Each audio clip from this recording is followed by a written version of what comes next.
Subaru, summertime. While you're cruising on down that old white line, every mile's a tripping style. Subaru gonna put a smile on you. Gonna put a smile on you. Gonna put a smile on you. Make yours a Subaru. A Subaru, summertime. Subaru, summertime. A Subaru. Subaru, summertime. Yeah! And I just had to play it to open this episode because I thought it was amazing. And it's got everybody jumping out of the Bajas and the Brats, or I think it's the Subaru Brat. Yeah. And I just thought that was awesome. Yeah, welcome to episode 12. We are officially a full season of this podcast, if you're thinking about how they do TV episodes. So yeah, we've been just pushing along, getting some episodes out. We've had some great guests so far, and Dave and I are very happy with how things have been. If you don't know, it's the Wave Subaru Mechanics, and this is Dave from Safely Subarus out in Colorado. My name is Pat. If you don't know, we're the hosts. We got a great episode for you guys today. We're going to jump right in.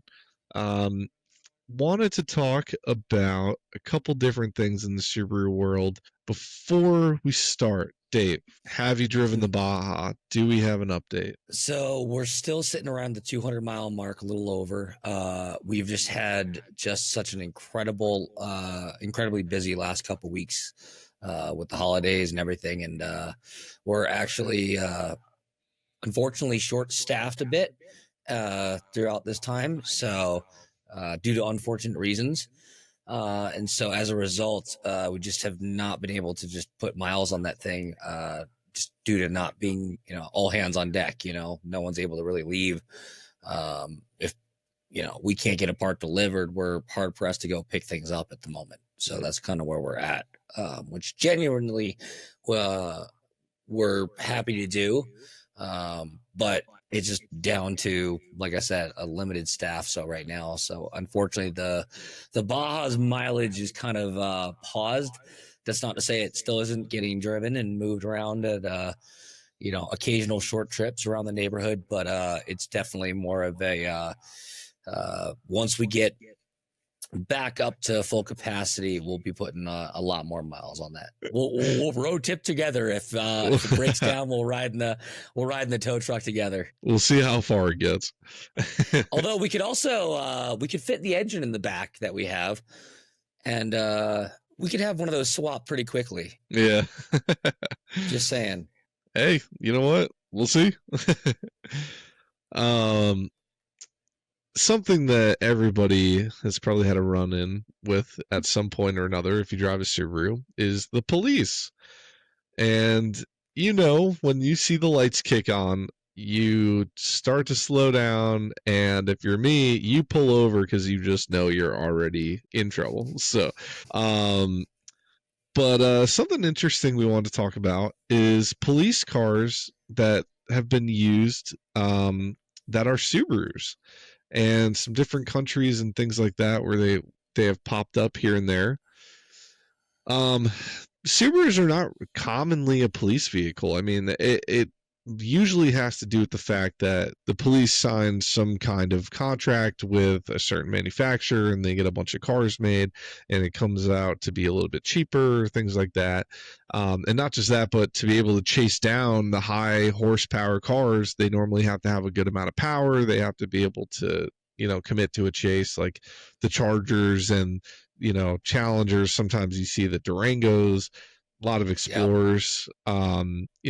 That's how the Crown Vics kind of got pulled into it in the beginning. So, it's very iconic in Japan that Subarus have been seen because it's Japan and that's, pretty common. This is generally the look. They are white and black. They normally have, the English and the Japanese writing on them, something in that nature. They're decked out with the lights in particular. I actually have on my desk at work a Mazda RX-7. I believe it's the FD one, like the square RX-7. Mhm. That it has the police livery on it, so it looks just like this. It's white and black with the words. I love it. I Yeah. actually love how the Japanese people do police cars. I think this is such a cool look, and I honestly think that it makes our police cars look kind of lame. So Well, I think something you hinted on earlier is in the Japanese culture. I think the prevailing presumption is when you see the lights come on, you pull over. They're not getting involved in high speed chases. yeah, From a demographic standpoint. yeah.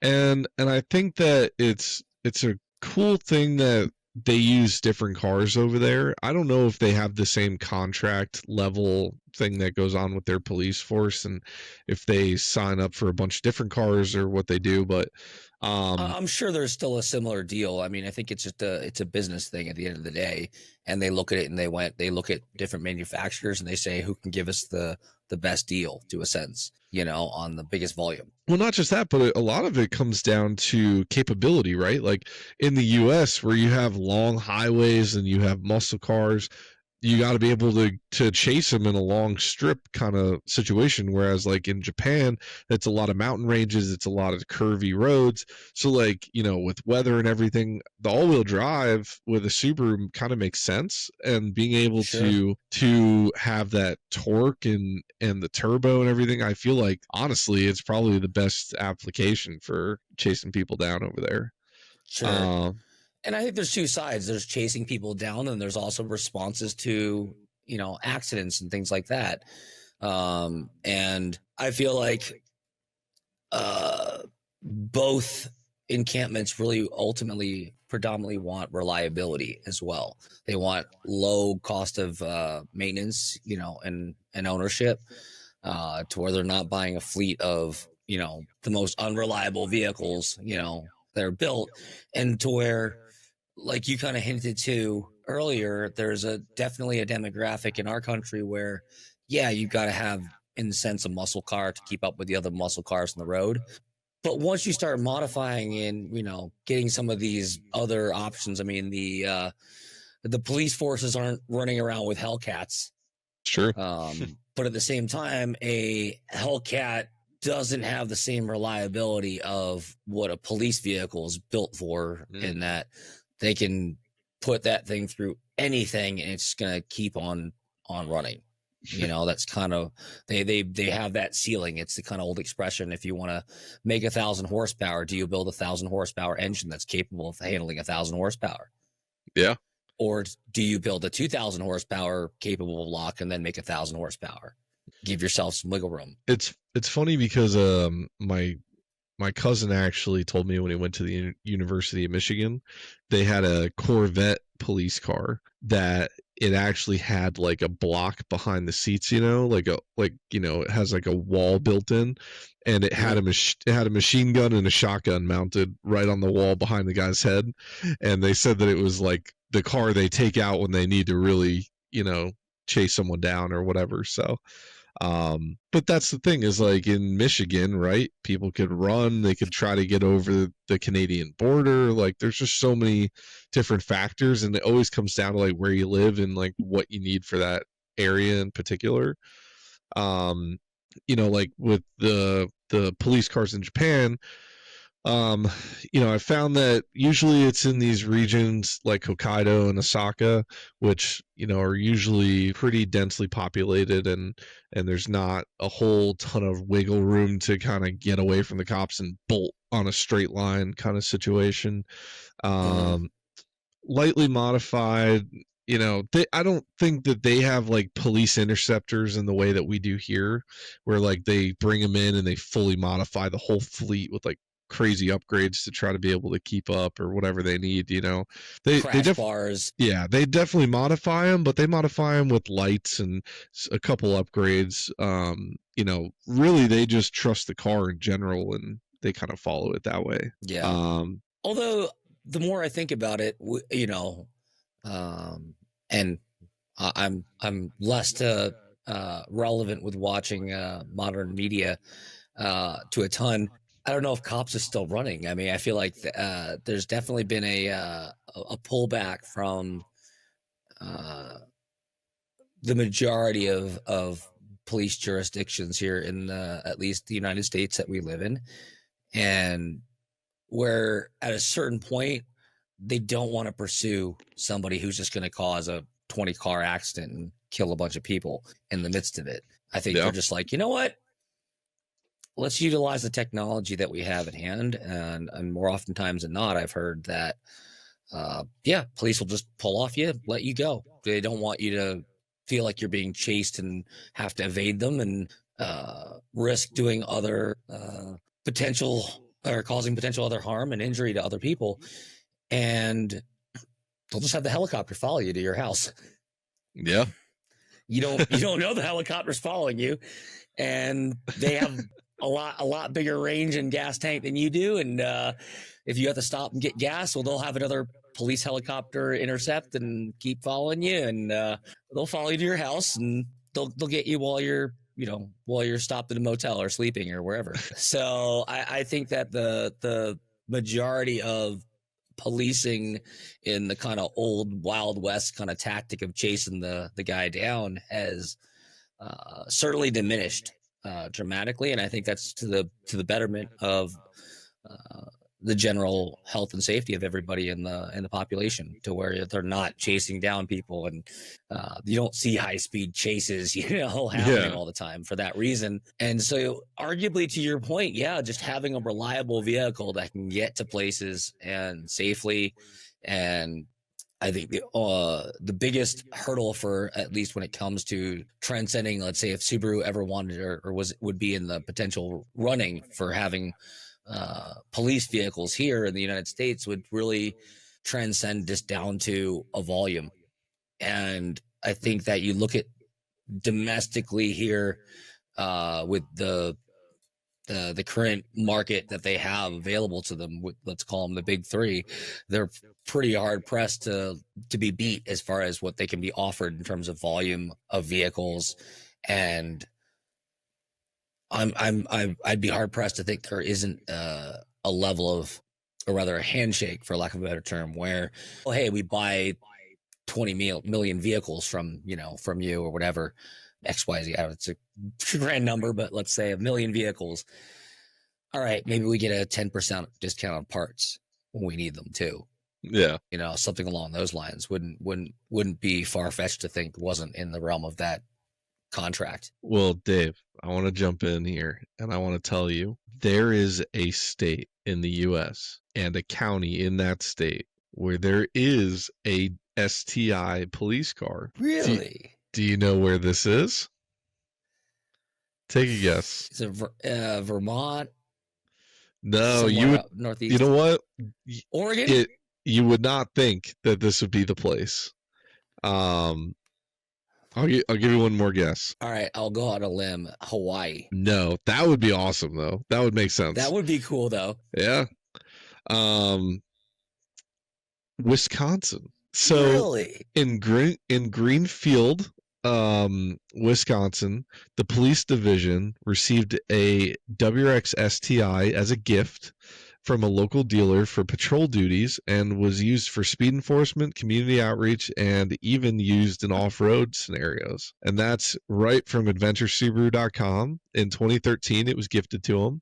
And wow, that is one of the, I believe, the only STI police vehicle in the U.S.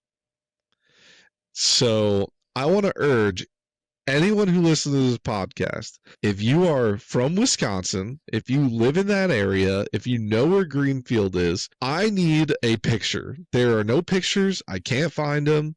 The article is older. It was written, back in 2013 when this vehicle was gifted. Somebody go to the police station in Greenfield and get me a picture of this car. I need to see it. Yes. I want to know what it looks like. I want to know if they just have this mint, STI sitting in the parking lot. Like, I need to know. Now, Dave, there are 3 other countries that use Subarus as police cars. Can you guess?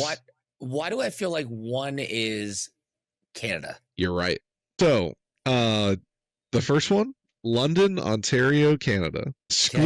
It says they had a school resource officer that would direct traffic and things like that drove a WRX and was using it for community accessibility and chasing down bad guys when needed. Okay. You have two more. One is a European country. I think one's obvious is Finland. No. Oh, well then the Swedes. I have a picture. You want to see it? Yeah. You ready? Let me get this up. Oh. They use Subaru Foresters as police vehicles in Italy. Interesting. Yeah, man. I like that color actually a lot. I like it too. And not just that, dude, I love that there is no red. It is just a blue light bar, blue car. The blue and the white looks good together. And not just that, in the blue light bar, it's got the big white lights in the middle of it. So, like, dude, the color scheme on this. It's very friendly, actually. I like it because I feel like the conveyance is very non-threatening and non-aggressive. You know, it's kind of that friendly neighborhood officer, you know? Yep. I like this one a lot.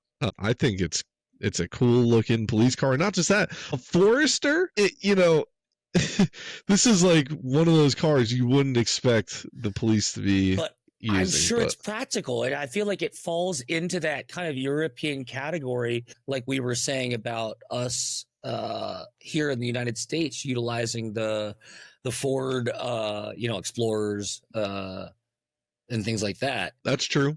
Yeah. I feel like this is kind of that same kind of category. It's that small European. I mean, this is arguably big for them when everyone else is probably driving around in a Fiat, you know? Yeah. Or on a scooter. You know, this is plenty big, and you could fit a person lying down in the back. You could use this as an ambulance if you had to in an emergency situation. That's true. I think for the streets of Italy, I just went to Italy as part of my honeymoon, and I have to say, just seeing the streets and how busy they are and how tight they are, this car would actually be perfect there. Like, it makes sense. You can't have anything too big. You can't have anything like, too small. Like, you just need something that is big enough to be able to put people in the back seat, but you can also make the tight turns and get around. I think this is a slam dunk for the Italian police.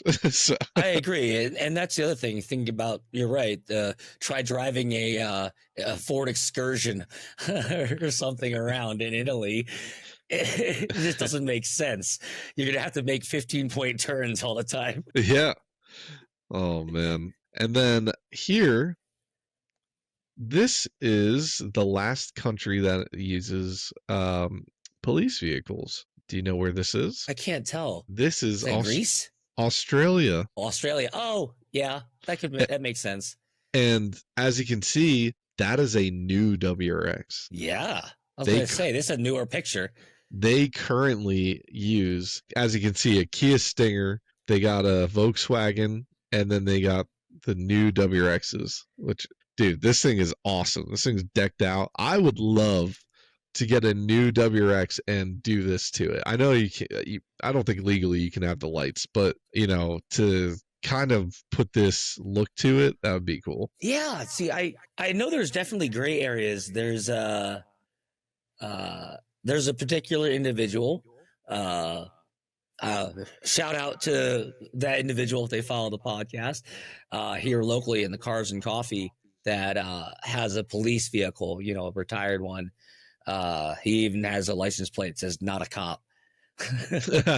And but no, it's the full package. Obviously, can't he doesn't have like the lights or anything like that on it, but it's still the police vehicle, and looks still very much the part in a lot of ways. Yeah. I'm sorry, I just saw this. The Kia Stinger license plate says "keep left." Oh, no way. That's perfect. I love that. And then the Volkswagen license plate says "watching you." That's amazing. I feel like the Aussies have a good sense of humor down there. That's amazing, dude. I love that.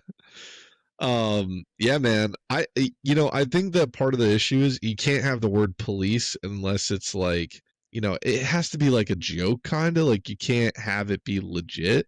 But at the same time, Yeah. you're replicating an Australian police car in the US, so like, is it There's a illegal? gray area. I've seen where people have done the like Italian police livery, but again, the Italian police is not the same as for us, and so there's kind of gray areas there. And if the vehicle livery looks totally bespoke, I feel like you might be able to get away with it. I feel like again, it's a use case thing. It's all about what you're using the vehicle for. If you're going to be daily driving it, you might have more problems. But if it's more of an event vehicle, there's some kind of exceptions. It's kind of like I feel like and I'm sure it's entirely DOT legal, but it's kind of in that same, let's call it the Oscar Mayer Wienermobile category of kind of like novelty. It's like no one's really daily driving in stop and go traffic the Wienermobile, but does Yeah. that thing get out on the road to go to events and things like that? Sure. And everyone just kind of gives it a wide berth and kind of knows and takes some pictures and they go, it's the Wienermobile, it's fun. Yeah. But it's not out there, you know what I mean, on the day to day. And I feel like that's where you kind of get away with a little bit more. Yeah. Also, I can't tell from this picture, but do you think this is a Lavorg? That's a good question. That might be. Because the Volkswagen in the background is a wagon, and I feel like it would make sense. And I don't know if the Lavorg is in Australia though. I don't know. Don't know enough. Yeah, about the different markets. I don't follow it enough closely enough, and there's a good possibility though. I mean, then again, Australia I feel like has been one of the very very early and one of the bigger markets for Subarus. The I mean, only they have a reason car named after them. the only reason I ask is that grill looks different than the WRXs here in the States. I feel like, to me, that front end, it looks just slightly off, and I'm thinking that might be because it's a Lavorg. But again, we don't have them here, so I haven't studied them that closely, Yeah. so I don't really There's know. also different trim levels too, to where in variances, between countries. So it could be just like, how JDM has different bumpers and headlights and things like that. It could be the same vehicle, and it's just hard to tell with the different trims, Yeah, so to speak. yeah, true. Well, those are the police cars that are currently in use. For the Australian one, it's a fleet of 13 police grade WRX units with dual batteries, ANPR Nice. cameras, radar, message boards, rifle mounts, and supports highway patrol in remote regions. And then the Italian Forester that you just saw has been spotted in rural parts of Italy and is used for mountain patrol. There you go. Well, that would make sense too if you've got snow, like you were saying, in inclement weather. That kind of now makes very good sense to why they'd want to have something that has all-wheel drive, and from a response standpoint, you can get to situations. Yeah. I want to know from anybody in the comments if you've ever seen a Subaru police car. If you can get a picture of the one in Greenfield, I want to know. And I want you guys to dive into the Australian one. I need to know if that's a Lavorg. Maybe I'm just crazy, but that's something that I definitely want to know. So, Dave and I have another topic we want to jump into today, which is something that I believe could outrun a police car, is the Subaru Legacy B4 GT300 BM. Now, if you guys have never heard of this car, I know it's kind of a weird one. I came across it recently, actually, ridiculously enough. I was playing a racing game on my phone, and they have a whole fleet of Subarus that you can get. It's called Top Drives. It's basically you pick a car and it races other cars, blah blah. So, and I was playing this game and I was trying to collect all the Subarus. I wanted to get, the whole fleet because why not? And this picture came up on my phone, and I will show you right now of this. This is the Subaru Legacy GT300 from 2009. And this is essentially a car that was racing in the GT circuit. And to be in this circuit, there's a couple different qualifications and things that you have to meet. If you guys are watching, just going to show you a couple pictures of a couple different versions of this car. It was only raced between 2009 and 2011. Subaru was trying to compete, and it was in essentially a race format where it was a lot of rear-wheel drive cars, and they were trying to bring all-wheel drive into it. This is the main model right here that was racing and competing in this, and we're going to talk a little bit about that now. So, things to know about this vehicle is that it competed, like I said, between 2009 and 2011. It was built by STI and R&D Sport as kind of a joint venture. It's based on the Legacy B4 BM body. It's powered by a 2-liter EJ20 Boxer turbo, and it is producing 300 horsepower and 430 torque. Made it to an all-wheel drive system and 6-speed sequential gearbox. And it only weighed 1,275 pounds with double wishbone suspension, P racing disc brakes, and Yokohama tires. And this car first debuted at its first race in round 7 during the 2009 race at Fuji. And the gearbox issues kept it from competing there, but it finished later in 18th, collecting crucial data for Subaru to continue racing. They competed through 2011 before STI shifted to the BRZ GT300 platform, making the end of all-wheel drive Legacy GT3 entries. So this is where things kind of changed, is that Subaru was trying to race in a rear-wheel drive focused class with an all-wheel drive vehicle. It wasn't working out well. They had the BRZ on the rise, and then they said, you know what, we're going to make the change. They went to the BRZ and they built that for it, and they saw a lot more success. But at the same time, like, this amazing built Legacy just fell to the wayside and kind of was a little side project that they worked on and just never really got what I feel is the recognition it deserves. Clearly, I'd never heard of this car before. I didn't even know. A little 3-year span of it racing, and that's it, you know. So couple more things. The all-wheel drive advantage, unlike most GT300 competitors, it retained the all-wheel drive, made it a rarity in its class. The chassis was steel and was made with carbon panels, aggressive splitter, rear wing for downforce, equipped with 6-piston front and 4-piston rear AP racing brakes, plus the Yokohama slicks for that track performance. Really made this thing a monster. I mean, as a 300 horsepower car, I feel like this thing probably ripped, being that it had all of these, performance mods on top of only weighing 175 pounds. I mean, it's just crazy. I mean, so, a couple things I want to talk about, Dave. STI adapted, and they were trying to build something for the track demands and something in this category. And do you think that the Legacy was the correct pick if they were going to be racing in 2009? I mean, they had the brand new WRXs and STIs coming out at that point, the wagons and the sedans.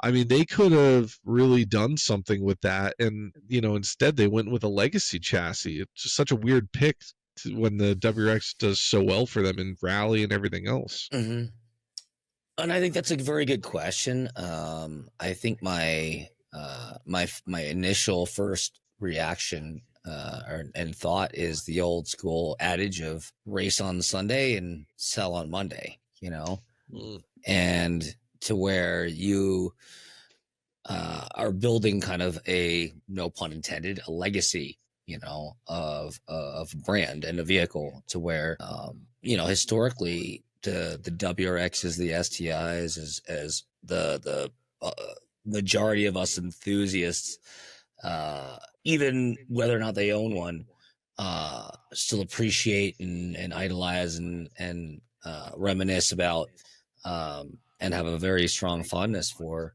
they're always going to be a lower selling point. And as we discussed, there's a reason why, there's probably in some parts, this is the reason why, not the entirety, but I'm sure, like I said, a percentage why Subaru got rid of the STI in some parts. We also hinted at the supply and demand aspect, so that definitely plays into it, to where, okay, you take it away and kind of, make people want it more. Yeah. If there's a several year gap with no STI, all of a sudden when the STI makes its triumphant return, as we all hope for, it hopefully, will sell better, in that first year than it would have sold over the last, let's say 2, 3, 5 years, whatever that it's gone. And you look at the Legacy and where it's at and what that platform is. And I think as a manufacturer, like, anybody, you have to kind of approach it from, or look at the age old Toyota kind of proverb of, yeah, Toyota didn't focus on motorsports. Toyota focused on just building Corollas, Camrys, Siennas, and these are legendary vehicles in all respects. These are the pinnacle of reliability and very, very low cost of ownership and maintenance costs.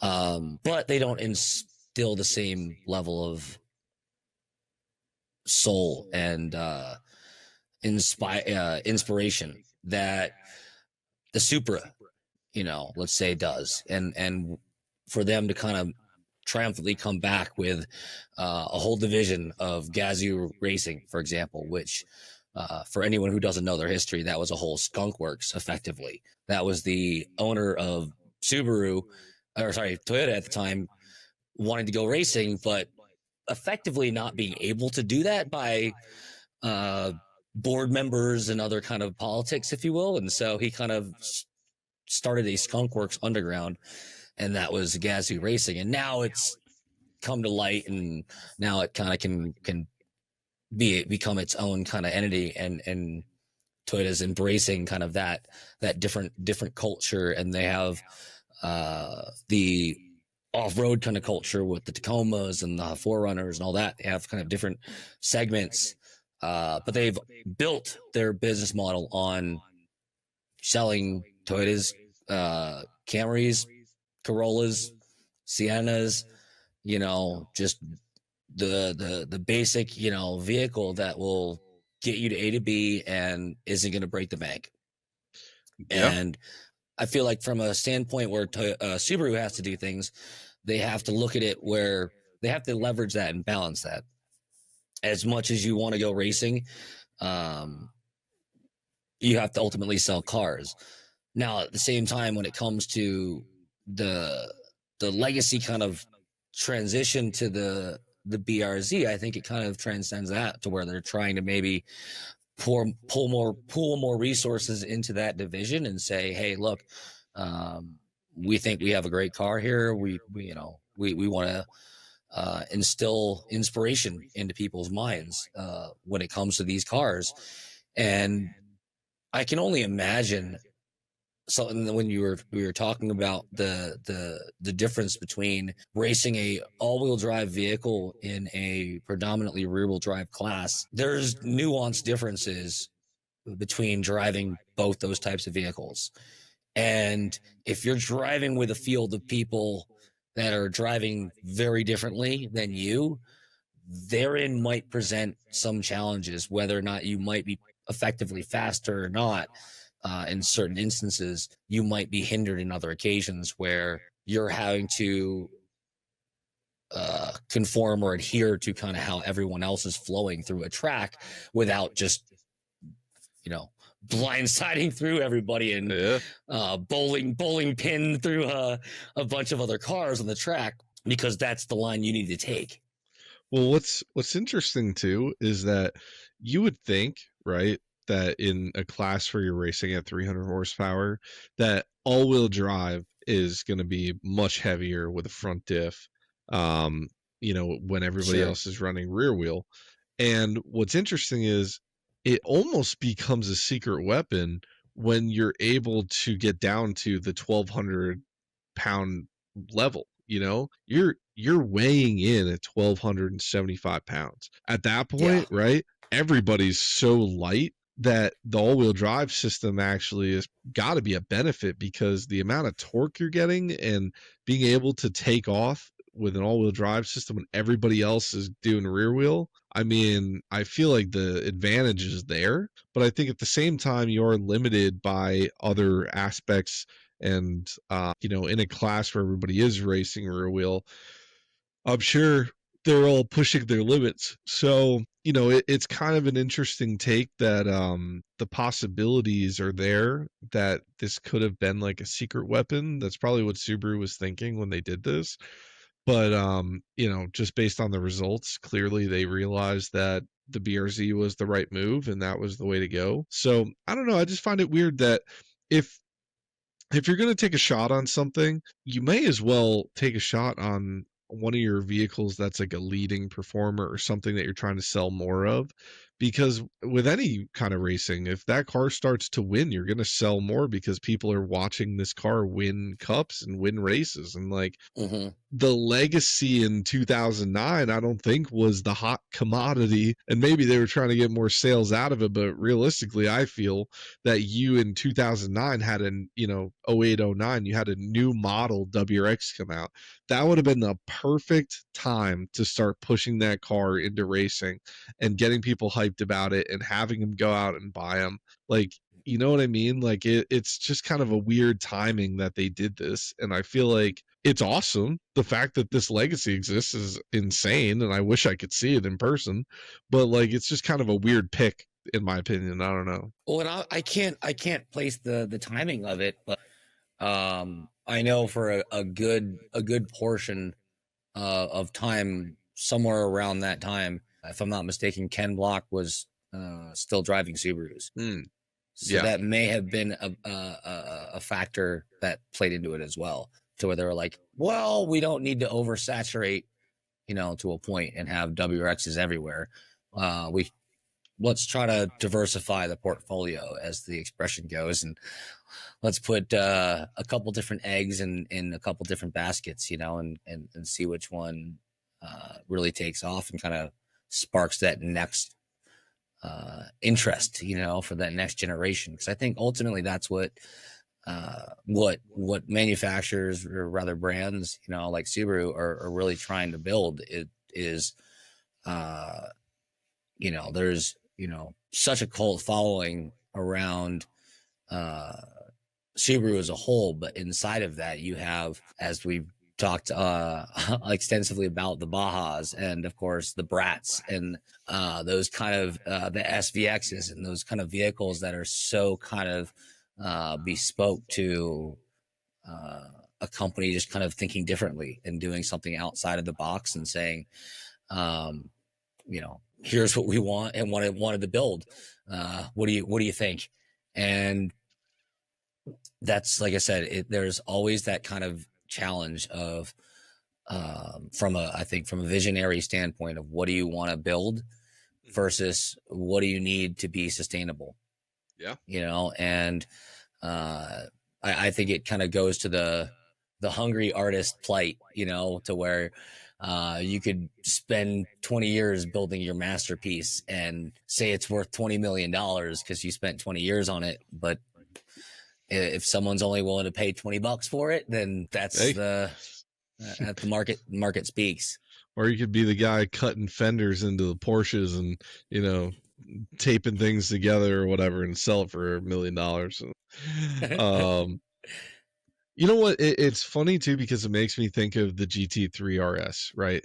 What people call the just absolute track king of Porsche, like just the ultimate package, a car that can just destroy on a track, and it's rear wheel drive, I believe, right? Unless it's all wheel, Yep. but it's a purpose built track car, at that point. And yeah.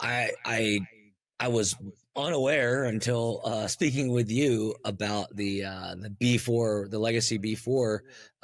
I've seen the Subaru using the B4, particularly with the Legacy, the wagons back in the early 2000s. Before that kind of the naming before, but I was unaware that they kind of built this purpose-built kind of platform, which, you know, once you go over the specs, I mean, it sounded like they were really trying to build something a very bespoke. But I think maybe that ultimately you look at that from a cost standpoint beyond what you've built and gotten to that stage and go, how sustainable is this when we already have a lineup of vehicles that we can effectively use? And I think that the BRZ in a lot of ways was a very, or is a very incredibly meticulously built vehicle between two powerhouse companies, Toyota and Subaru. Yeah. And if I'm not mistaken, pretty close to, if not perfect, 50-50 weight distribution on the vehicle overall. Like, it's just very well planted.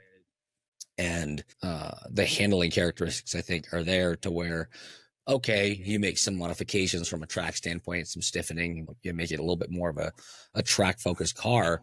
It's probably a lot less R&D to wreck one of those and build another one and have 10 more compared to something that was bespoke, you know?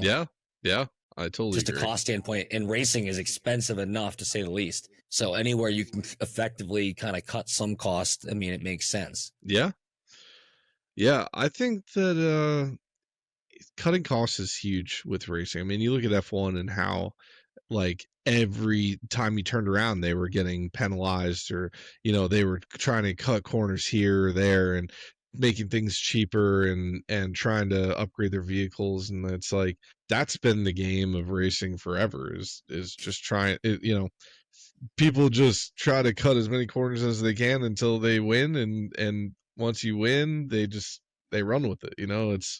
It's a tough game, but I feel like it's kind of cool that Subaru tried something a little different, knowing that, you know, this really wasn't their cup of tea. They don't really do rear-wheel drive at the time. You know, 2009, that wasn't really what they were up to. So the fact that they said, hey, we want to compete in this class, we're going to use all-wheel drive, we're going to say screw it, and we're going to build something purpose-built for this class. And that's how great things are made, and boundaries are pushed. So I think it's a great and project ideas that are they worked on. formulated. You That know, too. that's how inspiration happens, you know, whether it be outside the company or maybe what we don't realize externally that was an internal exercise, you know, for them, and learning a lot of things and doing a lot of R&D for something that we may or may not have seen yet. You know, a lot of the R&D that has been developed through racing is in our modern day cars. And we've talked about that before, you know, whether it be seat belts and ABS and airbags and all these things came from motorsport. And we owe motorsport and the innovations there of people trying to push the boundaries, not always to effectively make things just faster, but, you know, safer as well. That's definitely a consideration. You know, you can have the world's fastest race car, but if it kills every driver that gets into it on this, you know, every time they crash, then you're going to run out of people that want to drive it. So maybe put a roll cage in it. You know, there's, you know, certain considerations there. Make sure the roll cage isn't made out of paper towels, you know? So. Yeah, no, I agree. You know, something that we were talking about before, talking about racing and different builds and stuff, is we were talking a little bit about different vehicles coming into the country and how that's going to be affecting emissions and things of that nature. And so something I wanted to touch on. I have a very good friend in the Subaru community, somebody I've known for a long time, at least 10 years. He is well known in New Jersey, and he also moved, so he's well known in other places as well. And this is a vehicle that he just purchased over in Japan. It is a 2001 Type RA, and next year it will be legal to come to the US. Beautiful car, absolutely stunning. I love this thing. Gorgeous. Beautiful underneath, beautiful behind the wheels, just absolute stunning car. And Wow. I know, this thing is awesome. And so it's, it's even got the, I know. And this is something that you and I were talking about. He actually had one of these cars previously. He had not a STI Type RA, but he had a bug eye that he actually installed his own like, I forget what these are called, like the scoop or whatever. Yeah. Like the airport. Brew scoop. Yeah. So I mean, now he's finally getting a real one, which is really cool. And the fact that these are finally becoming legal and being able to be imported. And it has the manual windows. Oh, I know. So this is bringing up a very specific topic, which is that as we get closer to the years of cars that people want to be importing, right? Importing's been going on for a long time. The 25-year rule has existed, but I feel as though it's been ramping up because this is when people are getting the R34s coming in, the Supers are going to be coming in, the 240s are going to be coming in. Like these are like the precursors have been rolling in, and I've been seeing them everywhere. But we're not even at the main years that people want. Like importing, even with the tariffs and all the nonsense going on, people have been waiting forever for these cars. And I think that people got a little scared of importing when they had the whole debacle happen in Florida with the guy that imported all the GTRs and kept them in a warehouse and basically was like, hey, when the 25-year rule kicks in, you guys will all be able to roll out of here with your GTRs right out of the lot. And then one day somebody went down to check on their car and all the cars were gone and the guy was also gone. So I remember that. That was a pretty big thing. And that's when all eyes were turned on importing and like cars starting getting impounded and like things became like a big deal. So once we got past all that, right? Like now things are being done legally, cars are coming in, they're getting titled properly, everything's looking good. They're reputable companies with a history. Yeah, and so what is a shame is that, like every good thing, I feel, putting on my WRX Files tin hat right now, is that things I feel are going to get like really twisted really fast, right? Because the whole point of the 25-year rule, the whole reason these cars were never allowed here is that they don't meet safety standards. That's literally emission standards.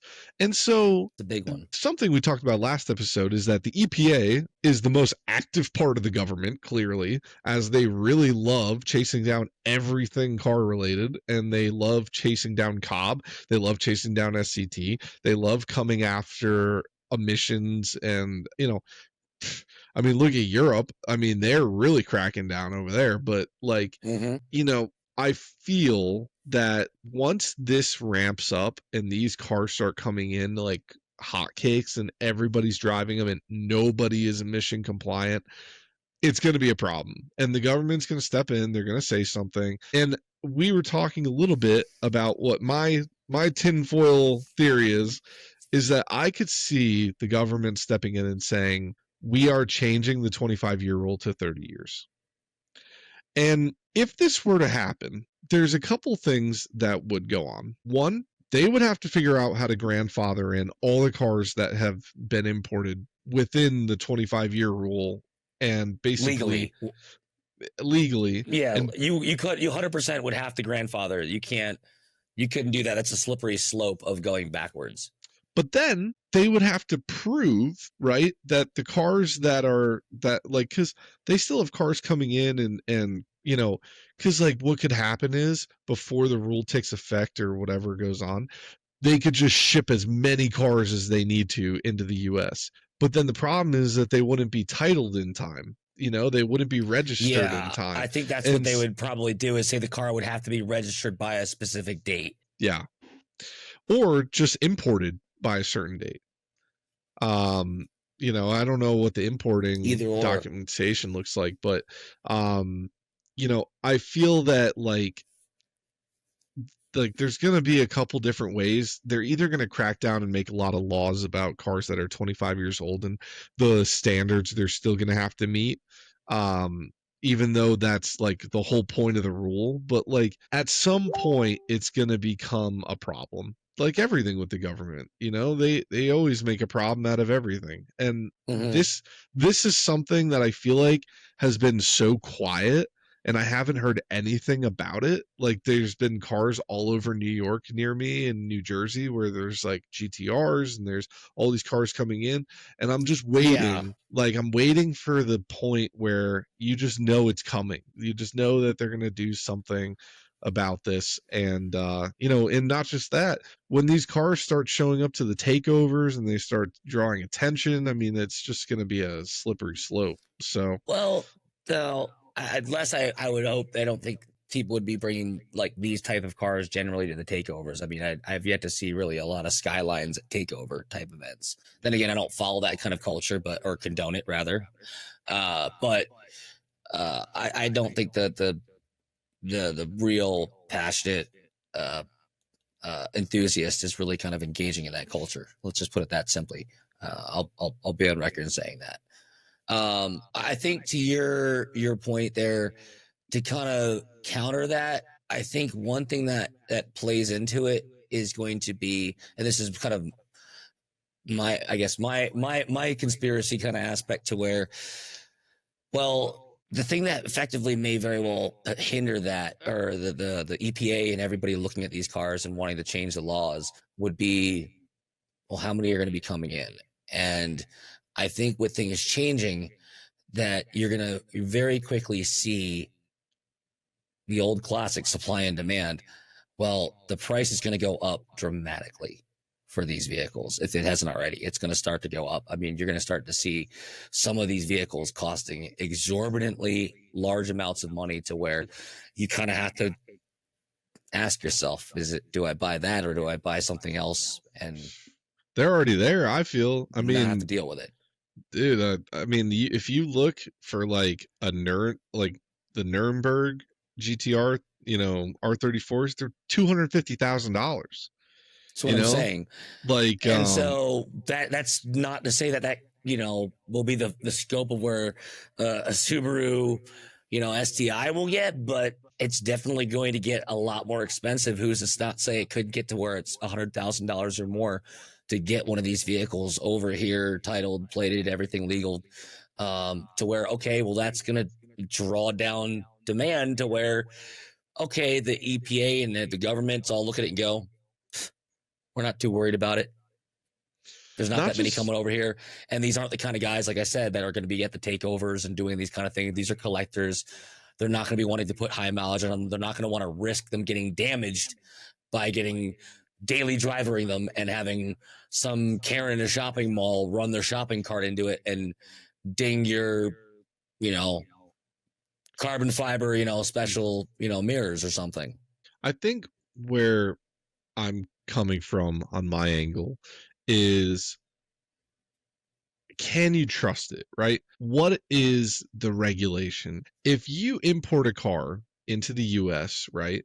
The problem is, if the paperwork is messed up, or if the government is wrong, or if they like don't understand like what you have, right? And they choose to take it and impound it and destroy the car because it's illegal in their eyes. What is illegal, right? If that's $100,000 car, that is a crazy loss as an investment, And so I think that like this starts to fall into like honestly, for me, I would be worried importing a car that is this expensive, and having the laws be a little bit up in the air, and like have things not be super clear on what's going on. Like I would want to make sure that all the dots and the T's are crossed and everything is set, because the second that they choose to impound your car, it's gone.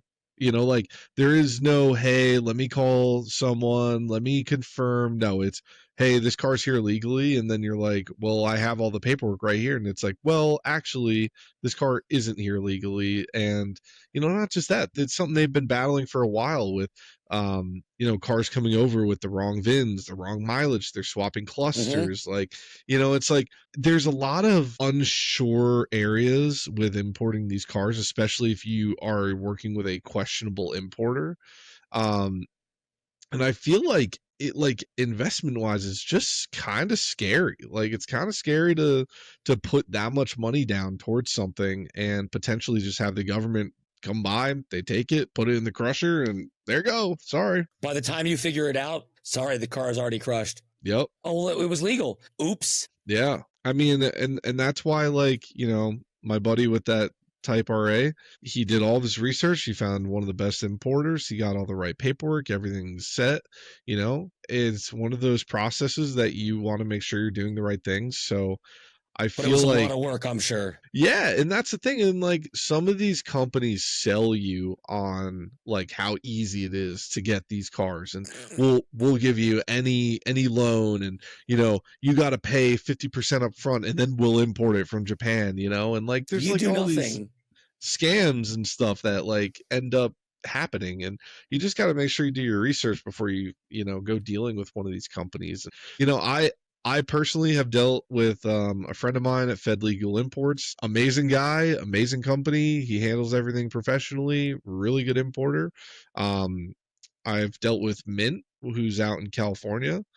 They actually have a actual base in Japan, so they're very legit. They have the company on both ends. Um, it's like you just need to know who you're dealing with, who's handling it, what kind of reviews they have, or, try to talk to people who have imported with them, how easy the process was. But most of all, these cars are going way over what they're worth. And people are buying them for the nostalgia, and they're buying them for, things like this incredible Type RA that's just sitting in Japan that, he's going to be able to bring over here. And I think that like we really need to sort out what the future of importing and what the future of the 25-year rule looks like.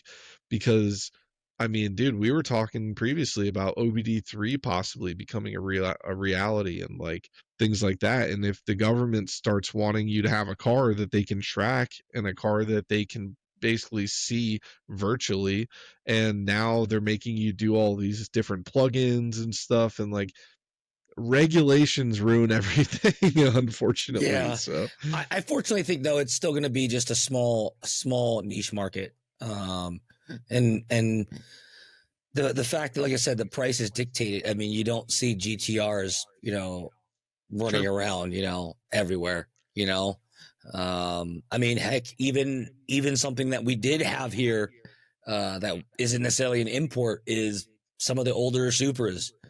How often do you see those things out on the road? It's kind of that same reason. It's really reserved, I think, for the very wealthy enthusiasts at a point to where they can afford that and justify that cost expenditure, and ultimately the risk of taking that thing out of a bubble every time you drive it out of your garage, because a rock gets thrown up at you from a semi truck, even though you're following 50 feet back, it doesn't really, negate, like I said, the damage that ensues. And my good friend recently put it to me, is that, and he coincidentally drives a Porsche, not a newer one, but an older one, but kind of in that sweet spot of kind of mileage. But he anticipates getting rid of it before it gets to that troublesome mileage. But he famously said to me recently is that he can afford to maintain and fix a Porsche. He cannot afford to buy a brand new one. And there's a difference. And I think understanding that really kind of plays into that kind of ideology, to where if you can withstand to buy a 6-figure or more car, you probably can afford to fix it. Yeah. And you know what? The one side of this that I think is going to be the part that ruins it for everyone is honestly the K trucks, because I have They're really seen popular right now. they're so popular. And dude, I live out in the middle of nowhere. I'm in farm country, and there is a K truck dealer that has them. He has like probably 30 of them. And he's got the sandbars, he's got the Hondas, he's, the Actis. He's got all of these trucks out there, and he's selling them like hotcakes to all these farmers who are all buying them to go use on the farm and stuff like that. But dude, all it takes is one kid hops in it, gets on a road, gets hit. I mean, dude, those things are unsafe. Like, they are so small. All it takes is one truck to run that thing over, and then boom, it's all over. They're gonna say, "Why are A we smart letting?" car might win. Yeah, they're gonna say, "Why are we letting these cars into the U.S.? Why are we allowing people to buy these things? They're super unsafe." Like, and unfortunately, that's where it all gets ruined, because it's not meant for that, right? It's meant for non-street use. Non-highway. Yeah, like non-highway use, like, go Around around town. town. Yeah. But that's the thing, is like people push the envelope, and then it ruins it for everyone. So I think that, like, out of everything importing wise, those trucks scare me the worst, because I feel like they're just so small, and like even a 40-mile-an-hour collision could be deadly, Yeah. You're sitting right up on the windshield. Like, it's not like you're like in a safe truck. Like, you are right here. It's You like, have this much space between you and the front of the actual vehicle, and then there's a bumper in front of that, and then you hit something. yeah, and like, You're not wrong. There's no crumple zone. There's nothing. and like, dude, like, okay, this is another rant I'm not going to go into right now, but like, a US driver's license does not tell you anything. Doesn't give you anything. It tells you how to read signs, and it tells you how to do a K-turn. It doesn't tell you that when you get in a K truck that you are going to have to drive differently. You're not going to be able to drive it like a normal car. That Don't if you turn the wheel sharply. That's what I'm saying. Dude, it's like Do Jeep. not. Dude, it's like Jeep owners. Like, when they flip Jeeps, it's like they've never driven a Jeep before, so they just don't even know what to do. And it's like, Well, that's why the manufacturer, when you put down the head, the sun visor, has a giant warning that basically states that don't ever turn this wheel suddenly or abruptly at any greater than like 5 miles an hour. Otherwise, the vehicle is going to roll over. That's what it says. I thought it was hilarious when I ordered Jeep tires the other day, and they had these big yellow stickers, and it was a picture of a Jeep tilted, like flipping over. And I didn't even order them for a Jeep. They were for like a truck, but like, I had to get these tires, and I was like, they really are trying to make sure people know that when you get this size, there's a chance you're going over. So it's like, I just like, I feel like, especially with a narrow wheelbase, that's the other thing. That's why they're very unpredictable to someone that isn't experienced. Not to say, you need to be a race car driver, understand, every, physical attribute of the physics, but you do need to understand this is a very different type of vehicle, and it was intendedly built for a very different use case and market, to where, yeah, in Japan, around little city streets, you know what I mean, in town, as a little delivery vehicle, those things are fantastic. yeah. You can't beat them. You don't need something, but you just need something. You're never going over 20 miles an hour. The only thing you might hit is a scooter person, guy in a scooter, no offense, but yeah, you got to haul a bunch of milk, to a bunch of different businesses. Those are perfect, but if you're going to, and like you mentioned, a bunch of farmers buying them, I can see actually making a lot of sense, because if you're going to use it as a farm vehicle, you don't necessarily need to go buy a brand new Chevy Silverado for $100,000 when you can get one of these little K trucks, and you just put around the farm all day long. I've been thinking about getting one, honestly. So I don't know. I feel like this is where regulations get made, though, is that, again, it just takes one person taking one of these trucks on a highway, getting, front headline news when they get hit, that a small fender bender killed someone, and all of a sudden now it's painted as these import cars are killing people and blah blah blah. And it's like, I'm pretty sure some states have banned them. I did read that. Yeah, it's just like, it's a matter of time. I feel like it's just gonna get abused and it's gonna ruin it. But who knows? We'll see, dude. And not just that, but like any time that you have something this popular, like when the R34s really start rolling in, and those expensive cars show up and people start like getting their eyes on them, that's when you start running into problems. People stealing them, people falsifying, like said, odometer readings, falsifying VINs, people Documents. I mean, it just opens up a whole nother can of worms, because it's something that people don't normally deal with to begin with. So if you don't deal with it normally, you're not going to really know, and then it's going to cause issues. So anyways, that's my TED talk for today, with my Yep. tin hat removed. So Yep. We'll leave it at this. Do your homework when it comes to importing anything. Yes, that is so true.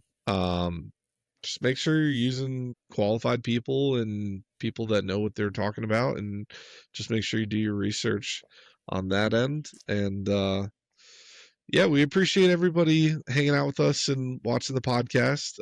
It's been a great week for us. We actually just hit 100 followers on Spotify. We are just constantly growing and trying to put out the best possible content for you guys. Yes. I know my audio has been a little wonky. That's why I'm using this mic today. We're working on clearing things up and making this thing killer. So just hang in there with us in the meantime, and we'll get there. But yeah, we appreciate you guys, and we will see you next week. Yep. Later.